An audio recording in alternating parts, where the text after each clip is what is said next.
상징과 실제. 우리는 인간이 만물을 지배한다는 이야기를 듣는다.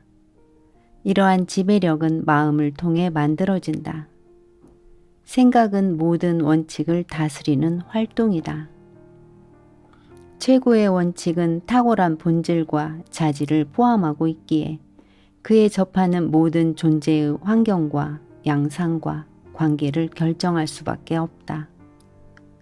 정신력의 진동은 가장 섬세하고 따라서 가장 강력하다. 정신력의 본질과 초월성을 인식하는 사람에게는 모든 물리적인 힘의 의미를 잃게 된다. 우리는 우주를 오감의 렌즈를 통해서 보는 데 익숙해 있다. 이러한 경험들에서 의인화한 개념들이 발생되지만 올바른 개념은 오직 영적인 통찰력으로만 얻어진다. 영적인 통찰력을 얻으려면 마음의 진동을 빠르게 해야 하고 마음이 한 곳에만 계속 집중되도록 해야 한다. 지속적인 집중이란 끊어지지 않는 생각의 흐름을 의미한다. 그것은 꾸준하고 지속적이며 정돈된 체계의 결과이다. 위대한 발견은 오래 지속해온 조사의 결과이다. 수학의 대가가 되려면 수년간의 집중된 노력이 필요하고 최고의 과학인 마음의 과학은 오직 집중된 노력으로만 알 수 있다. 집중에 대한 많은 오해들이 있다. 집중이라고 하면 그와 연관된 노력이나 활동 같은 개념을 연상하나 본데 사실은 그와 정반대이다. 연기자의 위대함은 연기자가 극중 인물에 빠져서 자신을 잊고 그 인물과 하나 되는 것을 보고 관객이 그 현실감에 압도되어 감동을 느낄 때 드러난다. 이 이야기가 참된 집중이 무엇인지 이해하는 데 도움이 되리라 본다. 당신도 자신의 생각에 깊이 관심을 갖고 그 주제에 아주 매료되어 다른 것은 의식하지 못할 정도가 되어야 한다. 그러한 집중은 직관적인 인식과 직접적인 통찰로 이어져서 자기가 집중하는 대상의 본질에 다가가게 해준다. 모든 지식은 이런 식의 집중에서 비롯된다. 그런 식으로 우주 만물의 비밀들도 발굴되었다. 마음이 자석이 되고 그리하여 알려주는 욕구가 지식을 끌어당길 때 그 지식은 반드시 당신 것이 된다. 소망은 대부분 잠재의식 속에 있다. 의식적인 소망은 그 대상이 바로 얻어지지 않으면 대부분 실현되지 못하는 경우가 많다. 잠재의식적인 소망은 마음의 잠재된 능력을 일깨우고 따라서 어려운 문제도 저절로 풀리는 듯이 느껴진다. 집중을 통해 잠재의식을 일깨움으로써 우리는 그것을 뜻하는 방향으로 작용하게 하고 뜻하는 일에 활용할 수 있다. 집중을 훈련하려면 몸과 마음과 정신을 다스려야 한다. 신체적이든 정신적이든 모든 의식을 제어해야 한다. 따라서 영적인 진리가 제어의 관건이다. 바로 영적인 진리 덕택에 당신은 일정 수준 이상을 해낼 수가 있고 사고방식을 성격과 의식 상태로까지 바꿔낼 수가 있다. 집중이란 단지 생각하는 것이 아니라 생각을 실질적인 가치로 바꾸는 과정을 의미한다. 평범한 사람은 집중의 개념을 이해하지 못한다. 항상 갖고 싶다고 부르짖기는 하면서도 그런 사람이 되려고는 하지 않는다.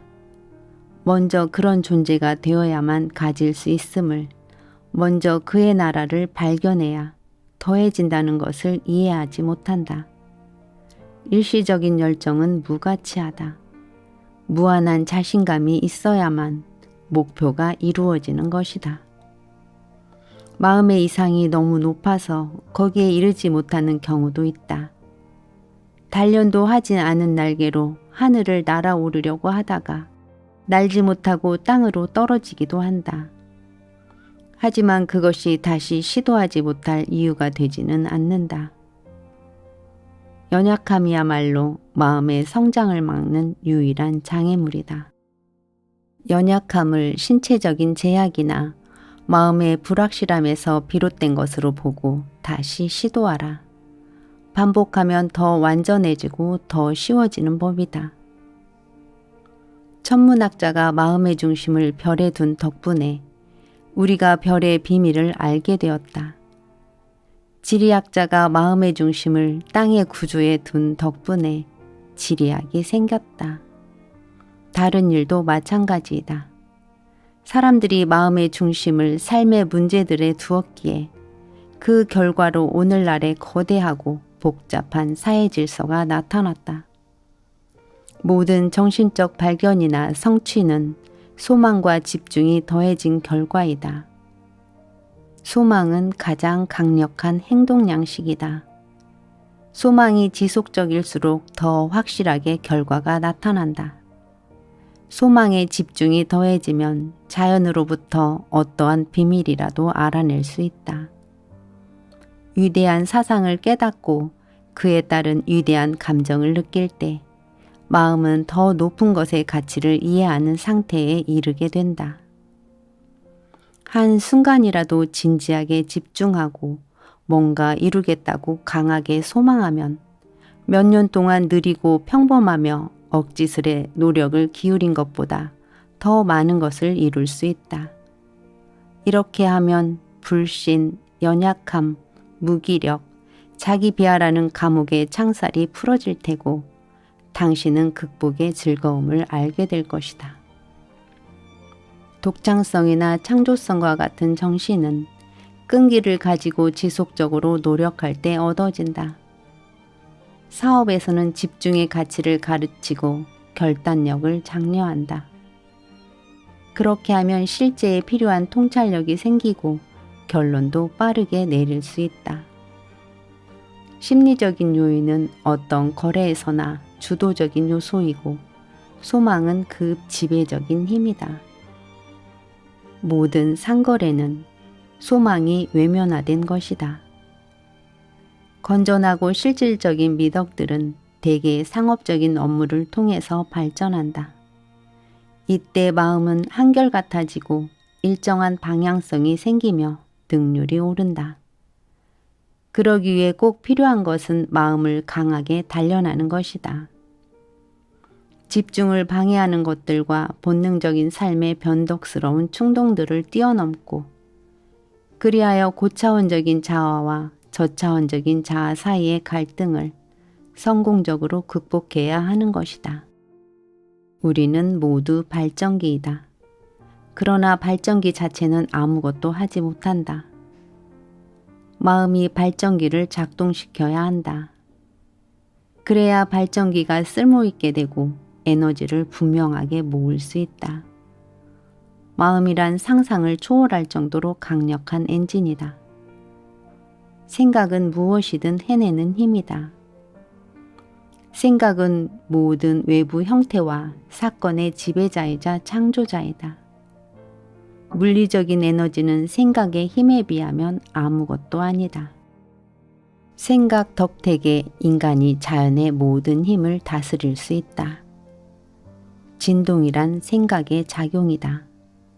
만들고 짓는 데 필요한 재료를 끌어당기는 것이 바로 진동이다. 생각의 힘에 대해서는 신비로울 게 없다. 집중은 단지 의식이 한 곳에 모아지고 그리하여 집중 대상과 하나가 되는 것을 의미한다.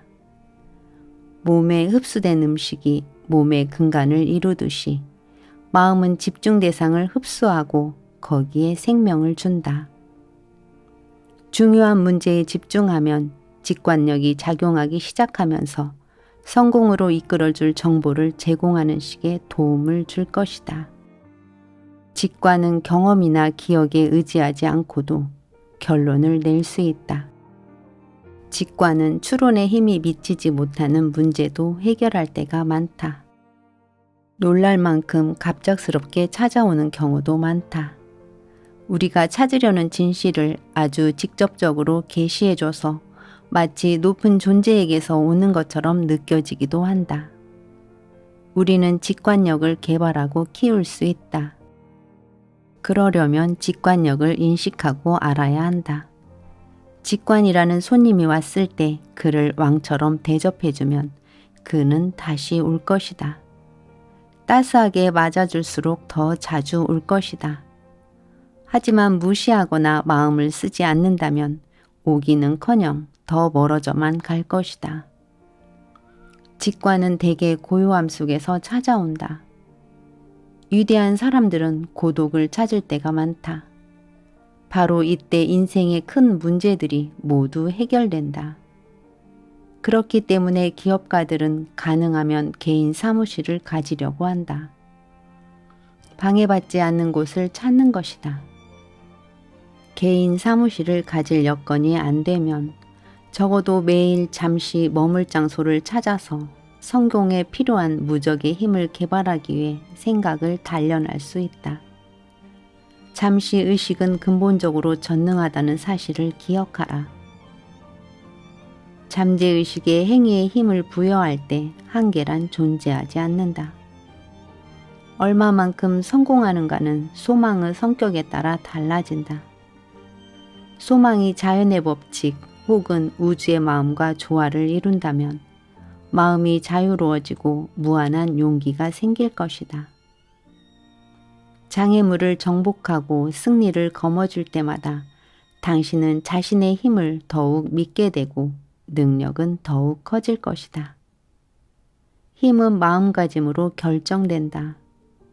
성공의 마음가짐을 갖고 흔들리지 않는 결단력으로 그 마음가짐을 유지한다면 자신이 조용히 요구하는 것을 보이지 않는 영역으로부터 끌어당기게 될 것이다. 마음속의 생각을 계속 간직하고 있으면 그것은 점차 눈에 보이는 형상을 갖게 된다. 분명한 목적은 원인들을 움직이게 하고 원인들은 보이지 않는 세계로 가서 목적을 이루는 데 필요한 재료를 찾아낸다.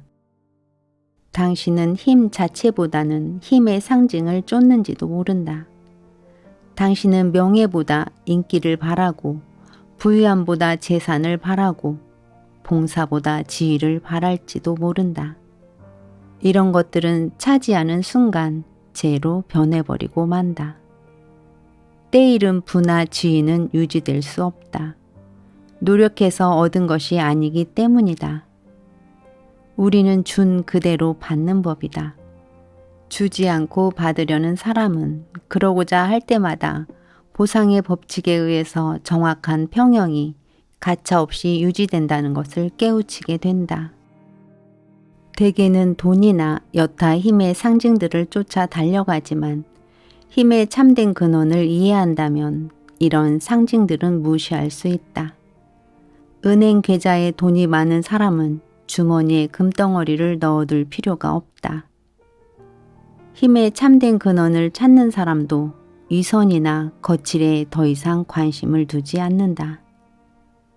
생각은 보통 진화의 과정에 따라서 외부로 향하게 마련이지만 내부로 방향을 바꾸어 그곳에서 사물의 근본 이치와 핵심과 혼을 이해하게 할 수도 있다. 사물의 핵심에 이르게 되면 그것을 이해하고 움직이기는 비교적 쉬워진다. 그 까닭은 사물의 혼이 곧 사물 자체이자 생명이며 실체이기 때문이다. 외형은 단지 내부의 영적인 움직임의 외적인 표현일 뿐이다. 이번에는 여기에서 언급한 방식에 가능한 가까이 집중해 보도록 하자. 당신의 목적과 관련하여 의식적인 노력이나 행위를 하지 않도록 하라. 긴장을 완전히 풀고 결과에 대한 근심은 모두 잊어버려라. 힘은 평정에서 온다는 사실을 기억하라. 생각하는 대상에 집중하여 완전히 그것과 하나가 되도록 하라. 그것 외에는 아무것도 의식하지 마라. 두려움을 없애고 싶다면 용기에 집중하라. 부족함을 없애고 싶다면 풍요에 집중하라. 질병을 없애고 싶다면 건강에 집중하라. 마치 이미 실현된 것처럼 이상에 집중하라. 이상이 하느님이요 생식 세포이며 생명 원리이니 필요한 것을 안내하고 지휘하고 불러와서 결국 외형의 그 모습으로 나타낼 원인들을 움직인다. 질문과 대답. 참된 집중의 방법은 무엇인가? 생각하는 대상과 하나가 되어서 다른 것은 의식하지 못하는 것. 이러한 집중 방법의 결과는 무엇인가? 생각과 일치하는 조건을 틀림없이 가져다줄 보이지 않는 힘을 움직인다. 이런 생각의 방식을 다스리는 요소는 무엇인가? 영적인 진리. 왜 그런가? 소망은 반드시 자연의 법칙과 조화를 이루어야 하기 때문이다. 이런 집중 방법의 실질적인 가치는 무엇인가? 생각이 성격으로 변한다. 성격은 환경을 만들어내는 자석이다.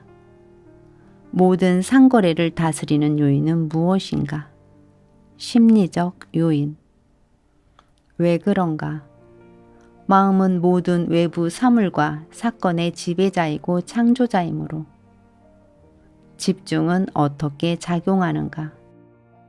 인식력, 지혜, 직관력, 총명함을 개발함으로써 직관이 이성보다 훌륭한 이유는 무엇인가? 직관은 기억이나 경험에 의존하지 않고 우리가 전혀 모르는 방식으로 문제의 해결책을 주는 경우가 많기 때문에 실체의 상징을 추구하면 어떤 결과가 나오는가? 얻는 순간 그것은 재로 변해버린다. 상징은 내부 영적 활동의 외적인 형상일 뿐이기 때문이다. 따라서 영적인 실체를 얻지 못하면 형상은 사라져버린다. 생각은 오직 그것을 품을 줄 아는 자의 재산이다. 에머슨.